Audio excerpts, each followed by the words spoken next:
Ya perlu saya jelaskan mengenai kuda lumping yang ada di Kecamatan Madukara.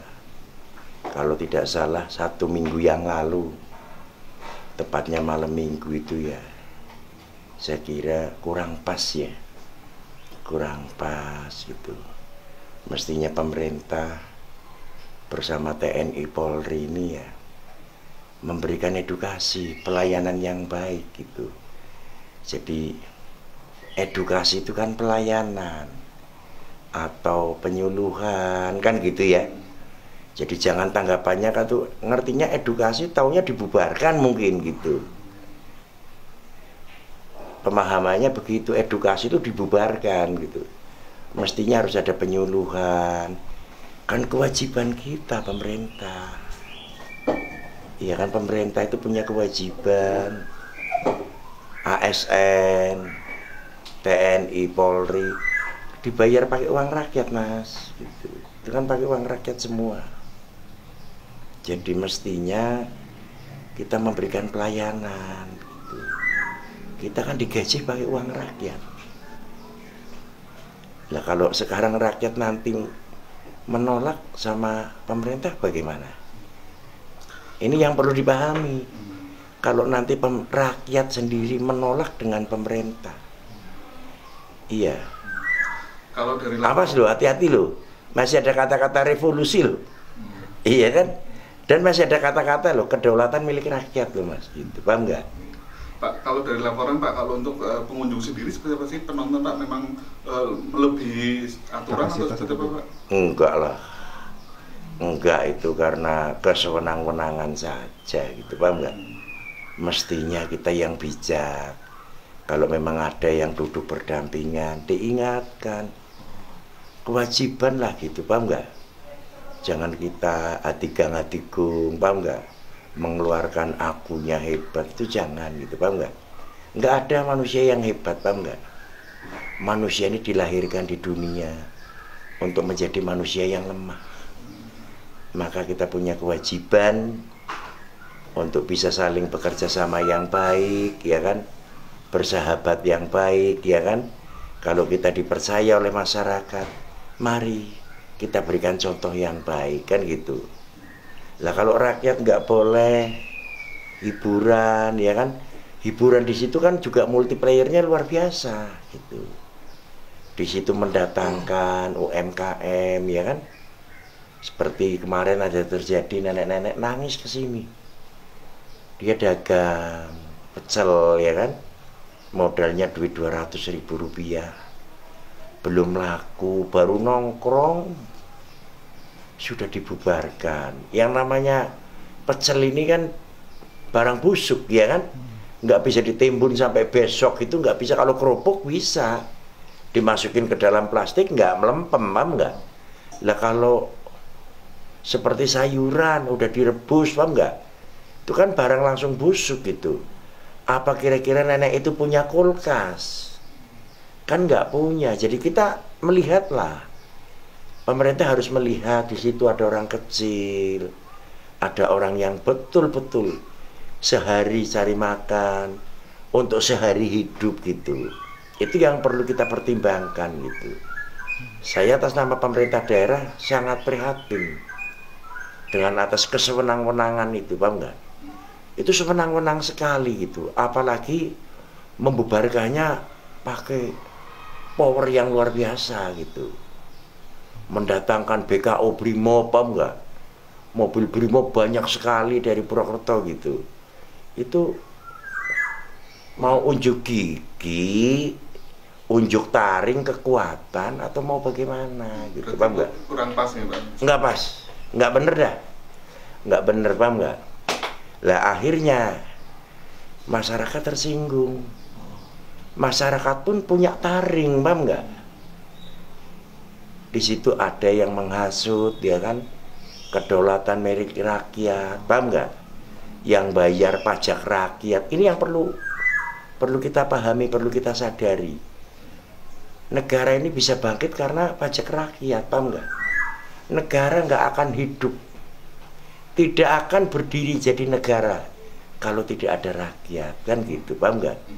Jadi marilah kita sama-sama dipercaya oleh rakyat.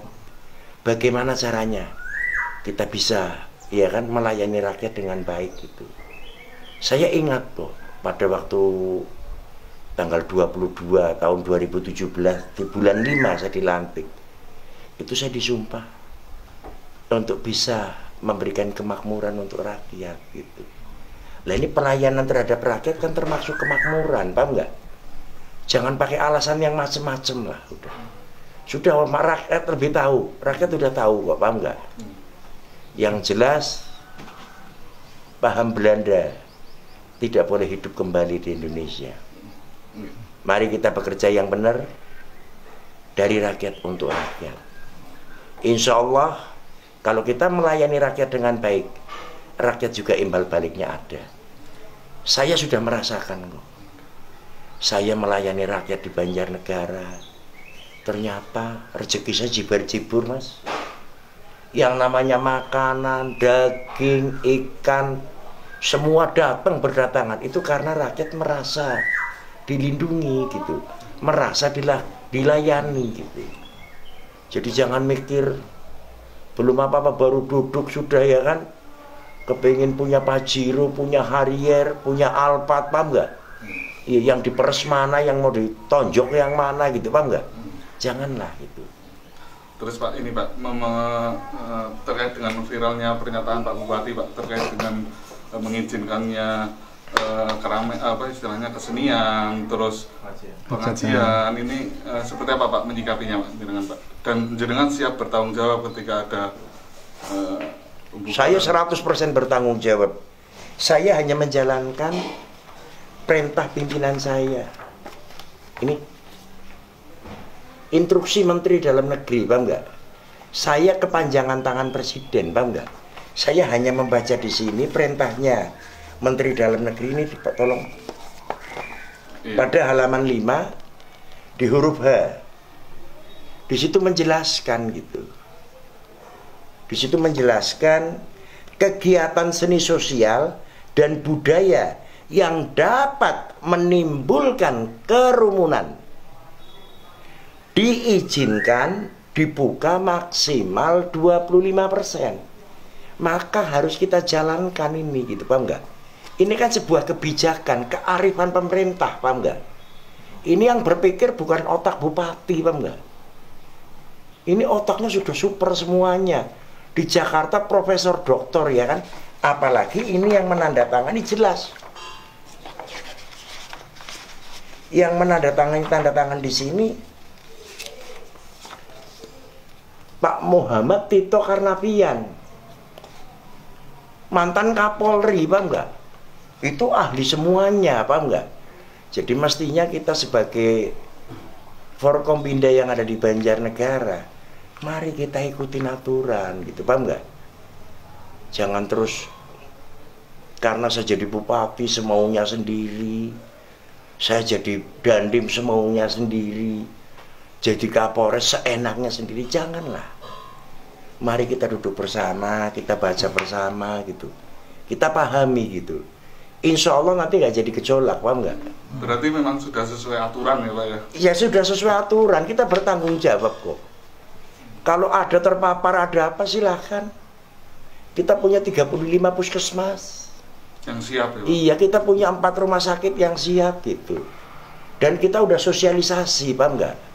Apalagi yang diperintahkan oleh Pak Ganjar Pranowo, Gubernur Jawa Tengah gitu, supaya jogo tonggo, paham nggak? Itu sudah kita RT RW sudah siap semua gitu, paham nggak? Berjalan ya Pak? Sudah berjalan. Yang terpapar, yang baru OTG, paham nggak? Itu langsung karantina mandiri gitu. Karantina mandiri di rumah, paham nggak? Nanti dinas kesehatan yang datang ngirim obat gitu, paham nggak? Mungkin kan menjadi pro kontra kan karena kabupaten-kabupaten yang lain karena ada lonjakan ya Pak ya. Terus di sini dengan adanya itu menjadi viral, gimana Pak terkait dengan lonjakan itu? Ya silakan lah. Itu kan bupati masing-masing, ya kan. Kalau saya membacanya seperti ini gitu. Penafsirannya seperti ini gitu, paham nggak?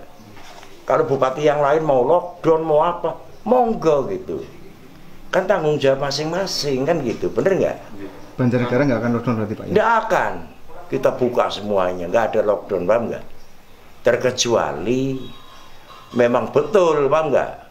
Yang mati sehari 50, 100, paham nggak? Kita yang mati cuman dari bulan Maret tahun 2020 sampai bulan Juni 2021, yaitu 15 bulan, itu ada tercatat 192 orang. Berarti rata-rata per bulan cuma 13 orang gitu. Dari jumlah penduduk 1.050.000 gitu. Wajar atau tidak kan gitu. Dan selama ini COVID di Banjarnegara memang bisa dikendalikan ya Pak, istilahnya Pak, dengan PPKM mikro itu ya Pak? Semuanya alhamdulillah bisa semua, paham nggak? Nggak tahu loh kalau ini dikondisikan, paham nggak? Nggak ngerti, paham nggak? Kalau punya kepentingan dikondisikan, paham nggak? Nggak ngerti, karena sekarang lumayan sih. Lumayan, paham nggak? Kalau karantina di rumah sakit kan lumayan klaimnya, paham nggak? Aku juga udah ngerti gitu, paham nggak? Lumayan, sekarang pada pinter-pinter gitu. Dan kemarin saya sudah ketemu sama salesnya. Ada salesnya namanya Bejo ya, mencari orang sakit, paham nggak? Untuk dipondokin di rumah sakit. Kalau diantar pakai mobil sendiri 200.000, tapi kalau diambil sama ambulan rumah sakit honornya 100.000 gitu. Sudah sama kayak itu. Kayak pedagang rok jarum 76 itu muter, paham gitu, paham nggak? Udahlah. Mari kita sadar. Mari kita insaf, paham nggak? Nggak usah cari yang macem-macem, paham nggak? Bagaimana kita layani rakyat yang bagus, gotong royong, kan gitu ya. Insya Allah kalau kita betul-betul menjalankan Pancasila, kuat Indonesia. Terima kasih. Assalamualaikum warahmatullahi wabarakatuh. Ada lagi Pak, satu lagi Pak. Kalau misalkan nanti masyarakat ada yang tetap menggelar hajatan, terus memang itu sudah memenuhi protokol kesehatan, terus dibubarkan, langsung bentuk pertanggungjawaban seperti apa Pak dari Pak Bupati? Ya, itu kalau nanti yang membubarkan masyarakatnya nggak terima gitu, ya kita kembalikan ke masyarakat gitu. Karena hukum ini kan sudah nggak berlaku, paham nggak? Nah, nanti hukumnya kembali ke masyarakat, ya kan? Kedaulatannya diambil, ya monggo gitu, paham nggak? Kita serahkan ke masyarakat gitu. Kalau masyarakat merasa puas, ya silahkan. Kalau merasa tidak puas, ya kita kembalikan ke rakyat, kan gitu. Terkait data korban ini selalu diupdate di website Pemkab itu ya Pak, coronavirus itu ya Pak? Ada. Apa? Kita kan langsung ke provinsi. Dari dinas kesehatan kita langsung lapor ke provinsi gitu. Itu selalu diupdate itu? Tiap hari gitu, paham nggak? Berarti Pak, misalnya ketika ada hajatan pengajian dari gugus tugas mengizinkan ya Bang? Lah ini yang penting sesuai ikutin protokol kesehatan, ikutin PPKM mikro gitu, yang dijelaskan di sini jelas. Saya bacakan ya. Menteri Dalam Negeri, instruksi Menteri Dalam Negeri nomor 13 tahun 2021 tentang perpanjangan pemberlakuan pembatasan kegiatan masyarakat berbasis mikro dan mengoptimalkan posko penanganan COVID virus di tingkat desa dan kelurahan untuk pengendalian penyebaran coronavirus tahun 2019. Menteri Dalam Negeri menindaklanjuti arahan Presiden Republik Indonesia yang menginstruksikan. Ini Menteri Dalam Negeri Pak Tito itu diinstruksikan oleh Presiden gitu, paham nggak? Berarti kalau ngelawan ini, Bupati ngelawan ini, berarti ngelawan Presiden gitu, paham nggak? Ngelawan Menteri Dalam Negeri, nggak TNI Polri. Kalau melawan ini berarti dia sudah tidak setuju dengan Presiden, nggak setuju dengan Menteri Dalam Negeri.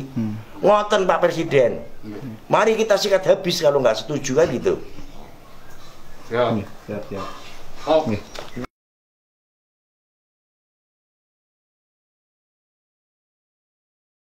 Semoga bisa dinikmati dengan baik untuk memperlancar perekonomian di wilayah Ayu Bima, Petir, Jambu, tekan Purwanegara. Saya berpesan kepada masyarakat, Pak Bupati bertanggung jawab sepenuhnya untuk kegiatan pengajian, kegiatan olahraga, kesenian, empik, monggo jalan terus. Tapi aja kelalen, protokol kesehatan harus dijaga, jangan sampai tidak dipakai, harus dilaksanakan. Insya Allah kalau panjenengan bisa menjalankan prokes kesehatan, penyakit kopet meret serang Banjarnegara. Saya jelaskan, menurut keyakinannya Pak Bupati, sing jenenge penyakit covid niku pilek ya covid, watuk ya covid, kenang gula darah ya covid, ludrek ya covid, kabeh dadi siji arane kopet. Iya bukan? Gendingan musik, keroncong musik, dangdut musik, musik rock musik, iya bukan? Langgam Jawa ya musik, jajal, lagu host musik, ya ini pada baik, pilek ya kopet, watuk ya kopet, iya kan? Ya kabeh wong wis kaya beden-bedeni ora oleh lunga, hajatan ora oleh, olahraga ora oleh, sing oleh apa? Nah, kula nyuwun karo masyarakat, Pak Kades bisa melaporkan kepada Pak Camat kalau ada oknum-oknum yang menakut-nakutin, tolong difoto, wonge difoto, laporaken Pak Camat, mangke dilaporaken Pak Bupati. Pak Bupati akan menindak tegas. Siap. Ora usah wedi, ora usah bae, sing penting jenengan prokes dinggo. Prokes dinggo karo mangan rames. Iya bukan? Lah iya wong dhewek butuh